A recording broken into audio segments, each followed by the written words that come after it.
In the summer of 2010, the last Friday night before everything changed, the fireflies were so thick over the soybean fields outside of New Auburn, Iowa, that it looked like God had spilled a bag of Christmas lights across the dark.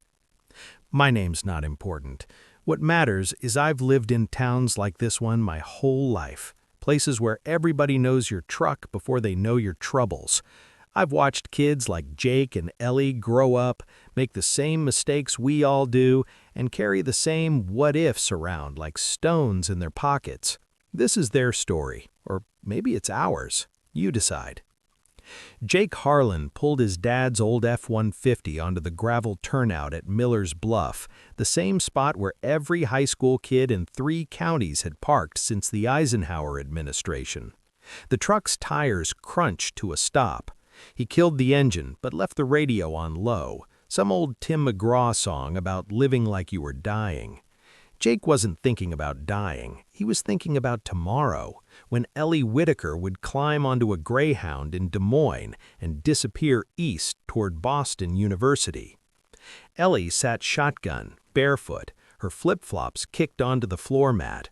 She wore cut-off denim shorts and the faded black tank top she'd stolen from Jake's dresser 2 summers earlier. The shirt said Hawkeye Wrestling in cracked white letters. It still smelled faintly of his laundry detergent. They'd been doing this exact thing, parking at the bluff, talking until the stars looked tired, since freshman year. Back then it was Mountain Dew and gossip about who was hooking up with who.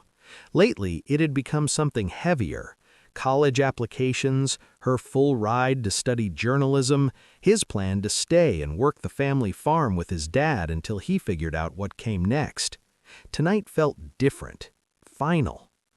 "You packed yet?" he asked, staring straight through the windshield at the ribbon of county road below. "Mostly." She tucked a strand of honey-blonde hair behind her ear. "Mom keeps crying every time I zip a suitcase. Dad just keeps asking if I remembered my winter coat, like Boston is the North Pole." Jake gave a small laugh. "You'll need it. They say it snows sideways there." "Yeah." She turned sideways in the seat, knees pulled up.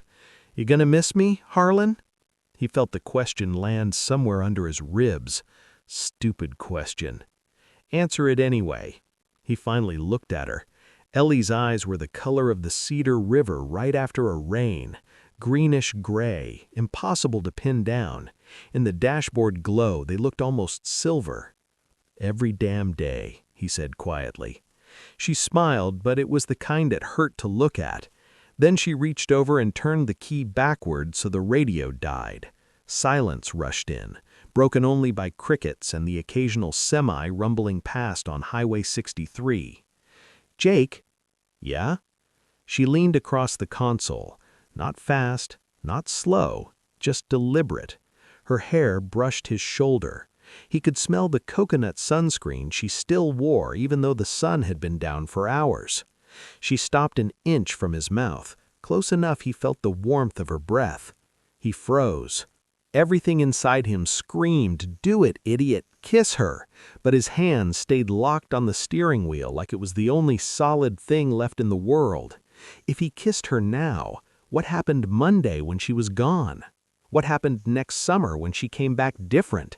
City smart, city friends, city stories, and he was still here, smelling like diesel and hay. What happened to the friendship that had carried them through every shitty thing since 4th grade? So he didn't move. Ellie waited. 3 seconds. 4. Then she eased back, eyes searching his face for something he couldn't give her. She didn't look angry, just sad, in a way that made his stomach cave. "Okay," she whispered. "Ellie." "No, it's fine." She forced a smile that didn't reach her eyes. "I get it." She opened the door, climbed out, and stood on the gravel in her bare feet. Fireflies blinked around her like tiny lanterns. "Drive me home?" He nodded, throat too tight to speak. The ride back to her house on Maple Street was 6 minutes and felt like 6 years. When he pulled into the driveway, the porch light was on, and her mom's silhouette moved behind the living room curtain. Ellie didn't lean over to hug him goodbye like usual. She just looked at him for a long beat. "Don't be a stranger, okay?" she said. "Never." She got out, closed the door softly, walked up the steps without looking back. Jake sat there until her bedroom light flicked on upstairs. Then he drove home, parked the truck, went inside, and lay on his bed staring at the ceiling fan until dawn turned the window blue. He told himself he'd done the right thing. Friendship was worth more than a goodbye kiss that couldn't go anywhere. He was wrong. 12 years later, late September 2022, the sky over New Auburn was the color of old pewter. Rain had been falling since Tuesday, turning the cornfields into muddy mirrors. Jake stood under the green awning of Christensen Funeral Home on Main Street, collar turned up against the drizzle, watching cars nose into the lot. He was 30 now, taller than he'd been at 18, shoulders wider from years of lifting hay bales and seed bags. His hands were calloused, his hair still dark but cut shorter, and there was a thin white scar above his left eyebrow from a combine accident in 2018. He'd come to bury Mrs. Marjorie Whitaker, Ellie's mom. Cancer had taken her fast, diagnosed in May, gone by Labor Day. The obituary said she passed peacefully at home, surrounded by family. Jake knew that meant Ellie had flown back from wherever she was living now. He hadn't seen Ellie since Christmas of 2016, when she'd come home for 3 days and they'd run into each other at Hy-Vee. She'd been wearing an engagement ring. He'd congratulated her. She'd asked if he was seeing anyone. He lied and said yes. He hadn't. Inside the funeral home, the air smelled of lilies, coffee, and damp wool. The receiving line stretched past the guest book. Jake waited his turn, nodding to people he'd known since kindergarten, farmers in starched Wranglers, teachers who still called him Jacob, old football teammates who slapped his shoulder too hard. Then he saw her. Ellie stood beside the casket, wearing a simple black dress that hit just above the knee, hair pulled into a low knot. She looked thinner than he remembered, cheekbones sharper, but still unmistakably her. She was hugging an elderly aunt, murmuring thank yous, when her eyes lifted and found him across the room. For a second, the whole funeral home disappeared. She didn't smile, neither did he. They just looked. Two people who once knew every secret the other had, now separated by a decade of choices and miles and silences. When it was her turn in line, Jake stepped forward. Ellie's dad, Tom, stood beside her, eyes red-rimmed. Jake shook Tom's hand first. "Sorry for your loss, Tom." "Thanks for coming, Jake. Means a lot." Then it was standing in front of Ellie. Up close, she smelled the same perfume she'd worn in high school, something light with vanilla. Her eyes were glassy but steady. "Hey," she said softly. "Hey." Neither of them moved to hug. It felt too big, too small, too everything. "She always asked about you," Ellie said, "every time I called home." Jake swallowed. "She used to sneak me extra cookies when your dad wasn't looking." Ellie gave a watery laugh. "Yeah, she did." A long beat. "You doing okay?" he asked. She shrugged one shoulder. "Trying." He nodded. He wanted to say 1,000 things. "I'm sorry. I think about that night every damn time I drive past Miller's Bluff. I should have kissed you. I should have kissed you and then figured out the rest later." Instead, he said, "If you need anything while you're here, I know where to find you," she finished. He stepped aside so the next person could offer condolences, but before he walked away, Ellie reached out and touched his sleeve, just 2 fingers against the damp wool of his sport coat. "Jake?" He turned back. "Thank you for coming," she said. "Really."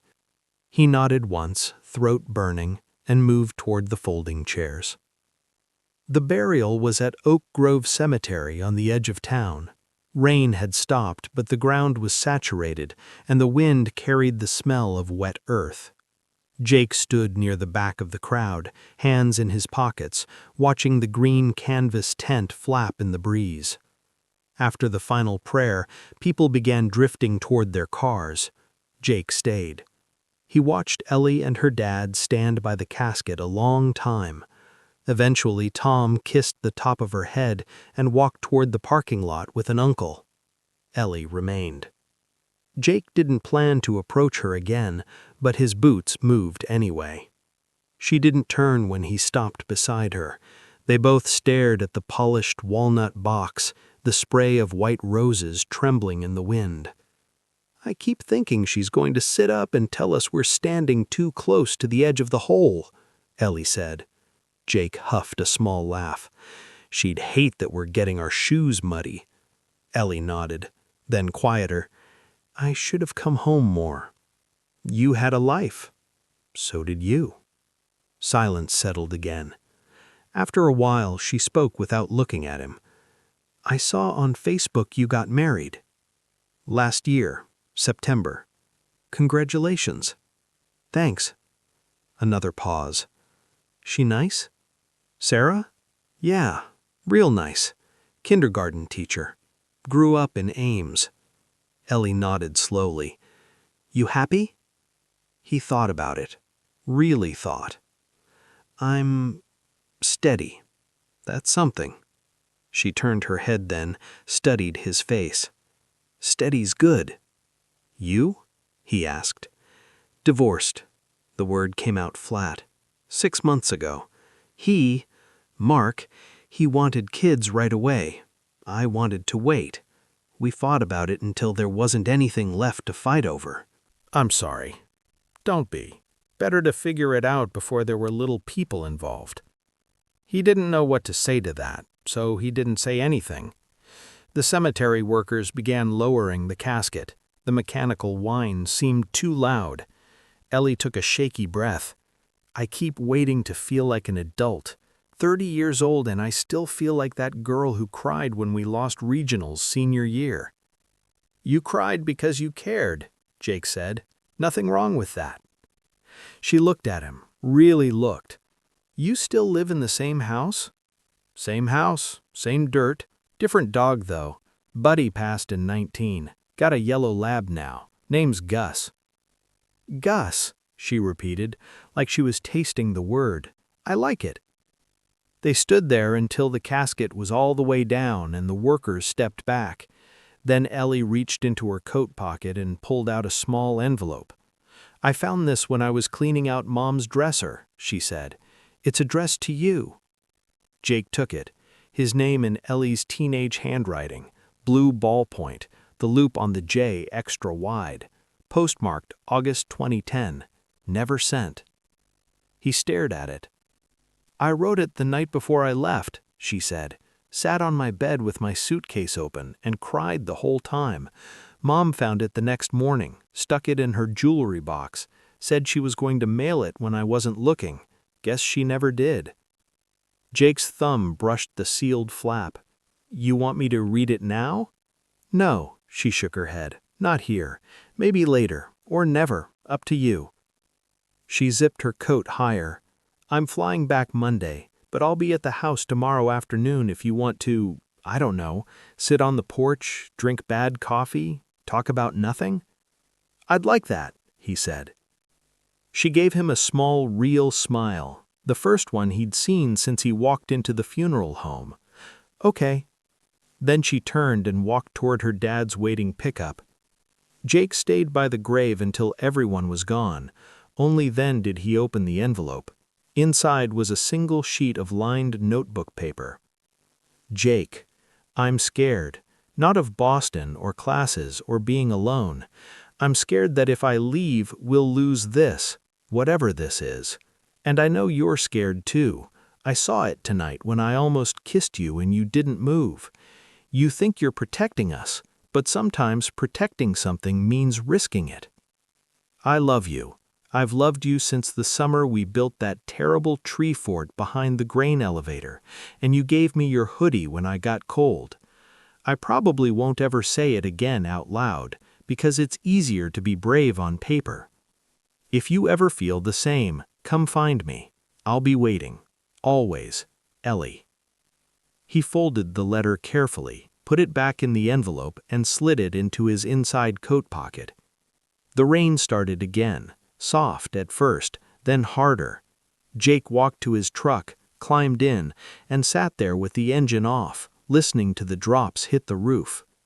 He thought about Sarah, sweet, steady Sarah, who was probably grading finger painting projects at their kitchen table right now. He thought about the farm, the mortgage, the life he'd built brick by careful brick. He thought about a girl on a gravel bluff 12 years ago who leaned in and waited for him to meet her halfway. And for the first time in a long time, Jake let himself feel the full weight of what he hadn't done. He started the truck.